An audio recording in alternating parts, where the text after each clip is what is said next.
Hi investor friends, మన prestigious basics of stock market సిరీస్లో ఇది 4th వీడియో అండి. ఒకవేళ మీరు ఈ ప్లేలిస్ట్కి కొత్తగా వచ్చినట్లయితే ప్లేలిస్ట్లో వీడియోస్ని ఆర్డర్ ప్రకారం చూడడానికి ట్రై చేయండి. అలాగే మీరు ఈ ఛానల్ని సబ్స్క్రైబ్ చేసుకోకపోతే ప్లీజ్ సబ్స్క్రైబ్ చేసుకొని మీ ఫ్రెండ్స్కి కూడా షేర్ చేయడానికి ట్రై చేయండి. రైట్, 4th వీడియో చాలా క్రూషియల్ వీడియో అండి. యాక్చువల్ అనాలిసిస్కి పునాది ఇప్పటి నుంచి కవర్ చేసుకునే టాపిక్స్. ఓకే, ఇప్పుడు నేను మిమ్మల్ని ఒక క్వశ్చన్ స్ట్రైట్గా అడుగుతున్నాను అండి. మీరు ఒక కంపెనీ షేర్ బై చేసే ముందు అసలు ఆ కంపెనీ నిజంగానే బిజినెస్లో ప్రాఫిట్స్ సంపాదిస్తుందా, లేక జస్ట్ బయట హైప్ మాత్రమే క్రియేట్ చేసి లోపల లాసెస్ చేసుకుంటుందా అనేది మీకు ఎలా తెలుస్తుందండి?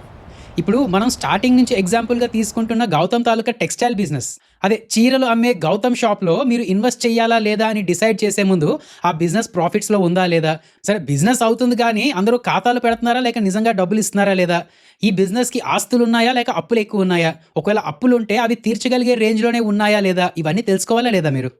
ఇవన్నీ మీకు ఎలా తెలుస్తాయండి? అఫ్కోర్స్ గౌతమ్ దగ్గరికి వెళ్ళి డైరెక్ట్గా అడగచ్చు. అయితే మీరు అడిగిన ప్రతిసారి లేదంటే ప్రతి ఒక్కరికి ఆన్సర్ చెప్పే ఓపిక అతనికి లేకపోవచ్చు. సో ఈ బిజినెస్ ఎలా పర్ఫామ్ చేస్తుందో అనే విషయాలు అందరికీ తెలుసుకోవడానికి పబ్లిక్గా కొన్ని స్టేట్మెంట్స్ రిలీజ్ చేస్తారండి కంపెనీ వాళ్ళు. వాటినే ఫైనాన్షియల్ స్టేట్మెంట్స్ అంటారు. ఓకే కదా. ఒక డాక్టర్ పేషెంట్ తాలూకా హెల్త్ గురించి తెలుసుకోవాలంటే టెస్టులు రాస్తాడు కదా. ఆ రిపోర్ట్స్లో ఉన్న నెంబర్స్ బట్టి పేషెంట్ పరిస్థితి ఏంటో అతనికి అర్థమవుతుంది, ట్రీట్మెంట్ స్టార్ట్ చేస్తాడు. అలాగే మనకి కంపెనీ తాలూకా హెల్త్ తెలియాలంటే 3 ఫైనాన్షియల్ రిపోర్ట్స్ ఉంటాయండి. 1 income statement, 2 balance sheet, 3 cash flow statement.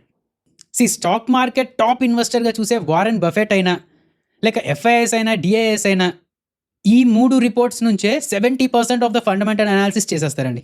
అంత ఇంపార్టెంట్ ఇవి. సో ఈ వీడియోలో ఇన్కమ్ స్టేట్మెంట్ గురించి మాట్లాడుకుందాం. ఓకే కదా. నా ఇంకొక సింపుల్ క్వశ్చన్ అడుగుతాను, ఆన్సర్ చెప్పండి. ఇన్కమ్ అంటే ఏంటి అనుకుంటున్నారు మీరు? ఒక బిజినెస్ ఓనర్కి ఆ బిజినెస్ నుంచి వచ్చే డబ్బులు ఇన్కమ్ అని అనుకుంటున్నారా, లేక ఖర్చులన్నీ పోగా మిగిలిన డబ్బులు అదే ప్రాఫిట్స్ ఇన్కమ్ అని అనుకుంటున్నారా? నన్ను చెప్పంటారా? ప్రాఫిట్స్ అండి. ఆ మిగిలిన డబ్బులు ఏవైతే ఉంటాయో దానిని ఇన్కమ్ అంటారు. బిజినెస్ భాషలో ఇన్కమ్ అంటే ప్రాఫిట్స్. ఓకే కదా. సో ఇన్కమ్ స్టేట్మెంట్ అంటే ఒక కంపెనీకి ఒక స్పెసిఫిక్ పీరియడ్లో ఎంత ప్రాఫిట్స్ వచ్చాయో, ఆ ప్రాఫిట్స్ ఎలా వచ్చాయో అని చెప్పే ఒక స్టేట్మెంట్ అండి. సో దీన్నే ప్రాఫిట్ అండ్ లాస్ స్టేట్మెంట్ అని కూడా అనొచ్చా లేదా? ఇందులో చాలా ఉంటాయి, లైక్ రెవెన్యూస్ అని, ఎబిట్టా మార్జిన్ అని, డిప్రిషియేషన్ అని, ఎక్స్పెన్సెస్ అని, ఆపరేటింగ్ ప్రాఫిట్ అని, నెట్ ప్రాఫిట్ అని, ఈపీఎస్ అని, ఇలాంటి చాలా టర్మ్స్ ఉంటాయండి. అబ్బో ఏంటండి ఈ టర్మ్స్ అనుకోకండి. వీటన్నిటిని చాలా ఈజీగా అర్థం చేసేసుకుందాం మనం. ఓకే కదా. సరే, కథలోకి వెళ్దాం. మన ఫ్రెండ్ గౌతమ్ బిజినెస్ని ఎగ్జాంపుల్గా తీసుకుందామండి. గౌతమ్ టెక్స్టైల్స్, అదే చీరలు అమ్మే ఒక షాప్. ఈ గౌతమ్ బిజినెస్ తాలూకా స్టైల్ గురించి, అలాగే ఒక సంవత్సరంలో ఈ గౌతమ్ చేసిన ట్రాన్సాక్షన్స్ గురించి చూద్దామండి. చీరలు అమ్మే బిజినెస్ అని చెప్పుకున్నాం కదా. ఈ గౌతమ్ పల్లెటూరుకు వెళ్ళి చీరలు నేర్చే వారి దగ్గర డైరెక్ట్గా ఒక మంచి పట్టు చీరని 1000 రూపాయలు చొప్పున హోల్సేల్గా కొనుక్కుంటాడండి. అవి సిటీలోకి తీసుకొచ్చి ఒక ప్రైమ్ కమర్షియల్ ఏరియాలో షోరూమ్ పెట్టి అదే చీరని కస్టమర్కి 2000 రూపాయలకి సేల్ చేస్తాడు. ఓకే కదా. ఇంకొన్ని నెంబర్స్లో చూస్తే ఈ షోరూమ్ ఏదైతే ఉన్నదో ఇది ఓపెన్ చేయడానికి షాప్ ఇంటీరియర్స్ అని, ఏసీస్ అని, ర్యాక్స్ అని, లైటింగ్ సెటప్ అని, వీటి కోసం గౌతమ్ మొత్తం 50 లక్షలు ఇనీషియల్ ఇన్వెస్ట్మెంట్ చేశాడు. దీన్నే క్యాపెక్స్ అంటారండి. ఓకే కదా. ఈ షోరూమ్ డైలీ రన్ అవ్వడానికి ఎంప్లాయీ శాలరీస్ అని, ఎలక్ట్రిసిటీ బిల్స్ అని, రెంట్స్ అని, ఇవన్నీ కలిపి ఒక 50,000 రూపీస్ ఖర్చు అవుతున్నాయండి. ఇంకా ఇంకొన్ని నెంబర్స్లో చెప్పాలి అంటే ఇయర్ 1 అయిపోయేసరికి గౌతమ్ మొత్తం 1000 శారీలు అమ్మాడు. రైట్, ఇప్పుడు గౌతమ్ ఈ డేటా మొత్తాన్ని ఇన్కమ్ స్టేట్మెంట్లో ఎలా ఎంటర్ చేస్తాడు, దాన్ని మనం ఎలా అనాలిసిస్ చేయాలో అనేది చూద్దాం. ఫస్ట్, ఈ ఇన్కమ్ స్టేట్మెంట్ స్టార్ట్ అయ్యేది రెవెన్యూ నుంచి అండి. రెవెన్యూ అంటే సేల్స్. 1000 శారీస్ అమ్మాడు, ఒక్కొక్క శారీ 2000 రూపీస్ చొప్పున అమ్మాడు. సో 1000 ఇంటూ 2000, 20 lakh రూపీస్ ఏదైతే ఇతనికి డబ్బులు వస్తాయో, ఇంత అమౌంట్ గల్లాపెట్టులోకి వస్తాయో, దీన్నే బిజినెస్ భాషలో revenue or sales or turnover అని అంటారండి. ఇది ఇన్కమ్ స్టేట్లో టాప్లో ఉంటుంది కాబట్టి దీన్ని టాప్ లైన్ అని కూడా అంటారు. మీరు బిజినెస్ ఛానల్స్లో టాప్ లైన్ నెంబర్స్ ఇంత వచ్చాయి అని వినే ఉంటారు కదా, అది రెవెన్యూ అండి. సెకండ్ కాలం, ఈ రెవెన్యూ తెచ్చుకోవడానికి డైరెక్ట్గా అయిన కాస్ట్స్ ఏంటి అంటే చీరలు అమ్మాడండి. ఆ చీరలు అతని దగ్గర రావడానికి ఎంత కాస్ట్ అయింది, ఎంత అండి? ఒక్కొక్క చీర 1000 రూపాయలు చొప్పున కొన్నాడు కదా. సో 1000 రూపీస్ ఇంటూ 1000 శారీస్ ఎంతండి? 10 lakh రూపీస్. దీన్నే కాస్ట్ ఆఫ్ గూడ్స్ సోల్డ్ అంటారు, COGS or raw material cost అని కూడా అనొచ్చండి. అంటే ఆ షాప్ రెంట్ అని, ఎంప్లాయీ ఎక్స్పెన్సెస్ అని ఇవేమీ కన్సిడర్ చేయకుండా జస్ట్ ఆ ప్రోడక్ట్స్ అమ్మడానికి అయిన డైరెక్ట్ కాస్టే ఈ COGS. అదే లేదా. వీటి తాలూకా ఇంపార్టెన్స్ ఏంటనేది మెల్లిమెల్లిగా మాట్లాడుకుందామండి కమింగ్ వీడియోస్లో. బట్ ఒకసారి కాన్సెప్ట్స్ అర్థం చేసుకోండి మీరు. Next, column 3 gross profit. Gautam అమ్మిన సేల్స్ నుంచి ఈ COGS అదే డైరెక్ట్ రా మెటీరియల్ కాస్ట్ తీసేశాక వచ్చే ప్రాఫిటే గ్రాస్ ప్రాఫిట్ అండి. 20 lakhs minus 10 lakhs, 10 lakh rupees. అంటే ఆ శారీస్ కొని అమ్మినందుకు వచ్చిన డైరెక్ట్ ప్రాఫిట్ 10,00,000 రూపీస్ అండి. ఇంక ఇది ఫైనలా? ఈ డబ్బులు మొత్తం మిగిలిపోయినట్టా? కాదు కదా! ఇంకా ఎక్స్‌పెన్సెస్ ఉంటాయి. బట్ ఈ స్టేజ్‌లో వచ్చిన ప్రాఫిట్స్‌ని కూడా కంపేర్ చేస్తూ ఉంటారండి కొంతమంది. అంటే రా మెటీరియల్ కాస్ట్ పెరుగుతున్నాయా లేదా ఇలాంటివన్నీ చూస్తూ ఉంటారనమాట. సరే అవన్నీ పోను మాట్లాడదాంలెండి. Now next column selling general and administrative expenses. అంటే ఈ శారీస్ అమ్మడానికి అయ్యే ఖర్చులనమాట. డైరెక్ట్ కాస్ట్ అనేది ఇందాక మనం తీసేసాం. అది కాకుండా ఇంకా ఏం ఎక్స్‌పెన్సెస్ ఉంటాయండి? లైక్ ఎంప్లాయీ సాలరీస్ ఉంటాయి, అడ్వర్టైజింగ్ ఎక్స్‌పెన్సెస్ ఉండొచ్చు, ఎలక్ట్రిసిటీ చార్జెస్ ఉంటాయి. ఒకవేళ బిజినెస్‌లకి హెడ్ ఆఫీస్ ఉన్నదనుకోండి, హెడ్ ఆఫీస్‌లో ఉండే ఎంప్లాయీస్ తాలూకా ఖర్చులు అంటే వాళ్ళ సాలరీస్ ఇవన్నీ కూడా ఈ సెల్లింగ్ జనరల్ అండ్ అడ్మినిస్ట్రేటివ్ ఎక్స్‌పెన్సెస్‌లోకి వస్తాయి. ఇండైరెక్ట్ ఎక్స్‌పెన్సెస్ అనుకోండి. నౌ ఈ ఎక్స్‌పెన్సెస్ మొత్తానికి ఒక 50,000 రూపీస్ నెలకు అనుకున్నాం కదా! ఒకసారి కాలిక్యులేషన్ పర్పస్ కోసం ఏంటంటే సంవత్సరానికి 50,000 రూపీస్ అనుకుందామండి. అఫ్‌కోర్స్ అన్‌రియలిస్టిక్ ఫిగర్ అది ఇంకా ఎక్కువ ఉంటాయి ఖర్చులు. బట్ సంవత్సరానికి 50,000 రూపీస్ అనుకుందాం. అది ఇక్కడ ఎంటర్ అవుతుంది. సెల్లింగ్ జనరల్ అండ్ అడ్మినిస్ట్రేటివ్ ఎక్స్‌పెన్సెస్‌లో 50,000 రూపీస్ ఎంటర్ అవుతుంది. నౌ నెక్స్ట్ కాలమ్ ఈ ఎక్స్‌పెన్సెస్ కూడా తీసేస్తే గౌతమ్ బిజినెస్‌లో వచ్చిన ప్రాఫిట్ ఎంతండి? 10,00,000 రూపీస్ ఇందాక గ్రాస్ ప్రాఫిట్ మైనస్ ఈ 50,000 రూపీస్ అంటే 9.5 లాక్ రూపీస్. దీనినే కోర్ ఆపరేటింగ్ ప్రాఫిట్ అని అంటారండి. బిజినెస్ భాషలో కోర్ అంటే వాళ్ళు ఏ బిజినెస్ కోసం రిజిస్టర్ అయ్యారో ఆ బిజినెస్ తాలూకా విషయాలన్నమాట. ఓకే కదా! సో కోర్ బిజినెస్ ద్వారా సంపాదించిన ప్రాఫిట్ అండ్ అది కూడా ఆపరేషన్స్ లెవెల్‌లో సంపాదించిన ప్రాఫిట్ కాబట్టి కోర్ ఆపరేటింగ్ ప్రాఫిట్ అని అంటారు. ఇది ఎంత వచ్చింది? 9.5 లాక్ రూపీస్ వచ్చింది. నౌ ఇక్కడ కొంచెం జాగ్రత్తగా వినండి. ఈ స్టేజ్‌లో వచ్చిన ఈ కోర్ ఆపరేటింగ్ ప్రాఫిట్‌నే ఎబిట్టా అని కూడా అంటారండి. EBITDA earnings before interest, taxes, depreciation and amortisation. అస్సలు అర్థం కాలేదు సార్ అంటారు మీరు. కన్‌ఫ్యూజింగ్‌గా ఉంటది. స్టార్టింగ్‌లో ఈ వర్డ్ అని దీని లోపల ఉండే ఐటెమ్స్ అని ఇవన్నీ కొంచెం కన్‌ఫ్యూజింగ్‌గా ఉండొచ్చు. బట్ చాలా చాలా చాలా ఇంపార్టెంట్ మెట్రిక్ అండి ఇది. సో దీన్ని అర్థం చేసుకోవడానికి కొంచెం టైం తీసుకుందామండి. ఈ ఈబిఐటీడీఏలో ముందు డి అంటే డిప్రిషియేషన్ గురించి మాట్లాడేసుకుందామండి. గౌతమ్ షాప్ స్టార్ట్ చేసినప్పుడు ఆ షాప్‌లో ఏసీ అని, గ్లాస్ డోర్స్ అని, ఇంటీరియర్స్ అని వీటి కోసం 50 లాక్స్ ఖర్చు పెట్టాడని చెప్పుకున్నాం కదా! అంటే ఫర్ ద టైమ్ బీయింగ్ వీటిని ఎక్స్‌పెన్సెస్ అనుకుందామండి. అంటే యాక్చువల్‌గా దీన్ని క్యాపెక్స్ అంటారు. But for the time being దీన్ని ఎక్స్‌పెన్సెస్ అనుకుందాం. ఖర్చులే అనుకుందాం. సో ఈ ఖర్చులన్నీ మీరు మొదటి సంవత్సరంలోనే బుక్ చేసేసారనుకోండి. మామూలుగానే ఇతనికి రెవెన్యూ 20 లాక్స్ వచ్చింది. అందులో 50 లాక్ రూపీస్ ఎక్స్‌పెన్సెస్ అని పెట్టేస్తే లాస్ 30 లాక్ రూపీస్ బుక్ చేయాల్సి వస్తది కదా! గ్రాస్ లెవెల్‌లో చెప్తున్నాను.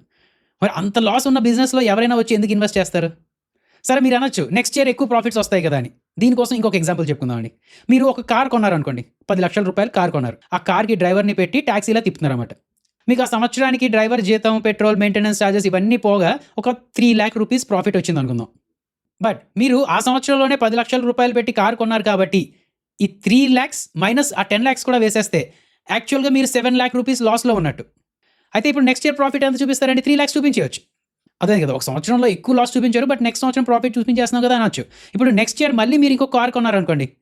అప్పుడు మళ్ళీ 10 లాక్ రూపీస్ ఎక్స్‌పెన్సెస్‌లో చూపించాలి. అప్పుడు మీరు మళ్ళీ లాస్‌లో చూపించాలి. సో ఒక సంవత్సరం ప్రాఫిట్, ఒక సంవత్సరం లాస్ ఇలా తీసుకెళ్తూ ఉంటే మీ బిజినెస్‌లో ఎవరు ఇన్వెస్ట్ చేస్తారు చెప్పండి? అర్థమైందా? సో ఇక్కడేంటంటే మన ఎగ్జాంపుల్‌లో ఆ కార్ 10 లాక్స్‌కి కొన్నారు. ఆ కార్ ఫర్ సపోజ్ ఒక 10 సంవత్సరాలు పనిచేస్తుందనుకోండి. తర్వాత స్క్రాప్ వేసేస్తారు మీరు. నౌ ఈ 10,00,000 రూపాయలు 10 సంవత్సరాలకి డిస్ట్రిబ్యూట్ చేస్తే సంవత్సరానికి ఎంత అవుతుందండి? ₹1,00,000 కదా! నౌ దీన్నే ఇంకొకలా ఎలా చెప్తాం? సంవత్సరానికి ఆ కార్ తాలూకా ఇన్వెస్ట్‌మెంట్‌లో 1,00,000 రూపీస్ పోతున్నాయి. ఆ కార్ వాల్యూ 1,00,000 రూపీస్ తగ్గిపోతుంది. ఆ కార్ వాల్యూ 1,00,000 రూపీ డిప్రిషియేట్ అవుతుంది. అదే కదా! English term depreciate. సో దీన్నే డిప్రిషియేషన్ అంటారండి. సో ఇప్పుడేంటి ఆ 1,00,000 రూపీ ఏదైతే ఉంటుందో దాన్ని డిప్రిషియేషన్ ఎక్స్‌పెన్సెస్ కింద ప్రతి సంవత్సరం బుక్ చేసుకుంటూ రావాలన్నమాట మీ ఇన్‌కమ్ స్టేట్‌మెంట్‌లో. అర్థమైందా లేదా? నౌ అమోర్టైజేషన్ అంటే ఏంటని మీకు డౌట్ రావచ్చు. అది ఇప్పుడు చెప్పుకుంటే మీరు కొంచెం కన్‌ఫ్యూజ్ అవ్వచ్చండి. బట్ మీరు గుర్తుపెట్టుకోవాల్సిన విషయం ఏంటంటే మనకి కనపడే అసెట్స్ లేక టచ్ అండ్ ఫీల్ ఉండే అసెట్స్ ఏవైతే ఉన్నాయో దాని ఎక్స్‌పెన్సెస్ డిప్రిషియేషన్ అనుకుంటే కనపడిన అసెట్స్ లైక్ గుడ్ విల్ అని లేదంటే పేటెంట్ చార్జెస్ అని ఇలాంటివి ఉంటాయి కదా! వీటిని కూడా అన్ని సంవత్సరాలకి డివైడ్ చేస్తారండి. సో ఆ కనపడిన అసెట్స్ తాలూకా డిప్రిషియేషన్ ఏదైనా అనుకోండి దాన్ని అమోర్టైజేషన్ అని అంటారన్నమాట. అర్థమైందా లేదా? సో మన ఎబిటాలో ముందు ఎర్నింగ్స్ అని ఉన్నది కదా! ఎర్నింగ్స్ అంటే ప్రాఫిట్ అండి. బిఫోర్ అంటే దాని అర్థం ఏంటి? ఈ ఐటీడీఏ వీటిని డిడక్ట్ చేయకముందు వచ్చిన ఎర్నింగ్స్ ఆర్ ప్రాఫిట్స్ ఏవైతే ఉన్నాయో అది ఎబిటా ఆపరేటింగ్ ప్రాఫిట్.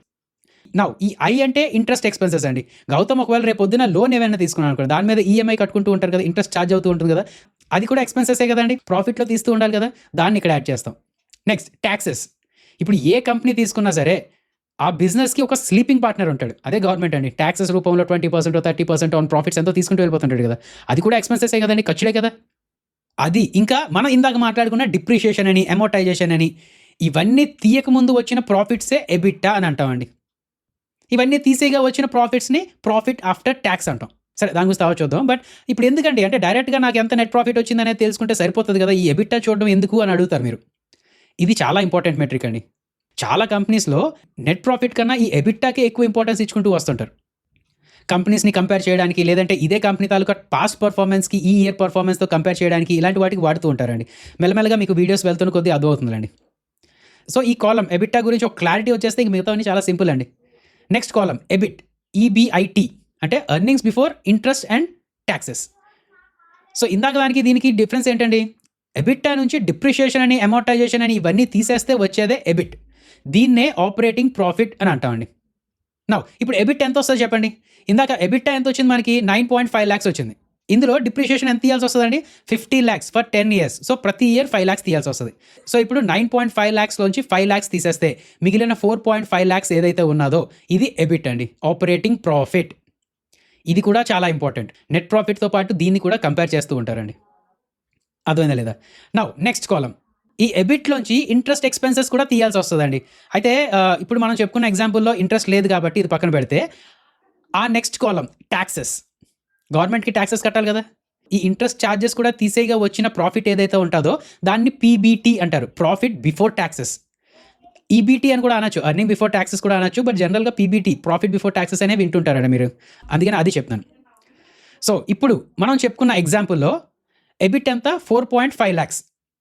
ఇదే పీబీటీ కూడా అంతే కదా! 4.5 లాక్స్ ప్రాఫిట్ బిఫోర్ టాక్స్ అండి. దీంట్లో 30% టాక్సెస్ అనుకుందాం. సో, టాక్స్ అమౌంట్ ఎంత అవుతుంది? 1.5 లాక్ రూపీస్ అవుతుంది. అంతేనా?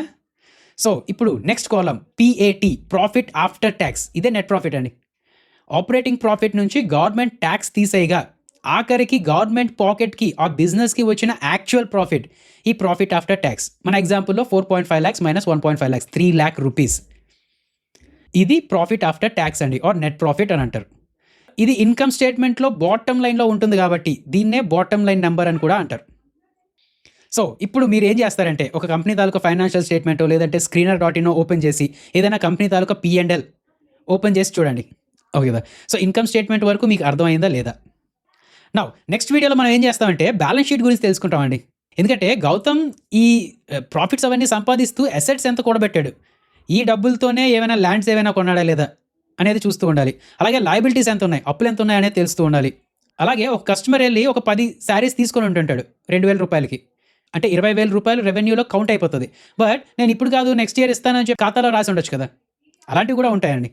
సో, అదెంతున్నది? అంటే ఖాతాలో ఎంతున్నది? మనకి రావాల్సిన డబ్బులు రిసీవబుల్స్ ఎంతున్నాయి? లేక గౌతమ్ విలేజ్‌కి వెళ్లి ₹1000 చొప్పున కొనుక్కుంటున్నాడు కదా! అక్కడ కూడా ఖాతా రాయొచ్చు కదండీ! అంటే మనం కట్టాల్సింది ట్రేడ్ పేయబుల్స్ ఎంతున్నాయి? ఇలాంటివన్నీ బ్యాలెన్స్ షీట్‌లో తెలుస్తూ ఉంటుందండి. అది కూడా మనం అర్థం చేసుకోవాలి. అర్థమైందా లేదా? సరే ఎనీవేస్ ఈ వీడియోలో మనం చెప్పుకున్న ఇన్‌కమ్ స్టేట్‌మెంట్ గురించి మీకు అర్థమైందని అనుకుంటున్నానండి. ఏ డౌట్స్ ఉన్నా సరే కిందన కామెంట్స్‌లో పెట్టండి. అండ్ నెక్స్ట్ వీడియో అయిన బ్యాలెన్స్ షీట్ కూడా తప్పనిసరిగా చూడండి. ఈ వీడియోలో కొత్తవి యూజ్‌ఫుల్ విషయాలు మీకు తెలిసాయి అనుకుంటే ప్లీజ్ లైక్ చేయండి, షేర్ చేయండి అండ్ సబ్స్క్రైబ్ కూడా చేయండి. మీ థాట్స్‌ని, డౌట్స్‌ని కింద కామెంట్స్‌లో కూడా అడుగుతూ ఉండండి. ఒక చిన్న డిస్క్లైమర్ అండి. ఈ వీడియోలో చెప్పే కాన్సెప్ట్స్, స్ట్రాటజీస్ అలాగే మెన్షన్ చేసే కంపెనీస్ లేదా స్టాక్స్ అన్నీ కేవలం ఎడ్యుకేషన్ మరియు ఇన్ఫర్మేషన్ పర్పస్ కోసమే. వేటిని ట్రేడింగ్ లేదా ఇన్వెస్ట్‌మెంట్ అడ్వైస్‌గా తీసుకోకండి. మేము SEBI registered analyst or investment advisers కాము. కాబట్టి ఏదైనా ఇన్వెస్ట్‌మెంట్ డెసిషన్ తీసుకునే ముందు మీ సొంత రీసెర్చ్ చేయండి లేదంటే SEBI registered analyst or investment అడ్వైజర్‌ని సంప్రదించండి. ఉంటాను మరి. Happy investing.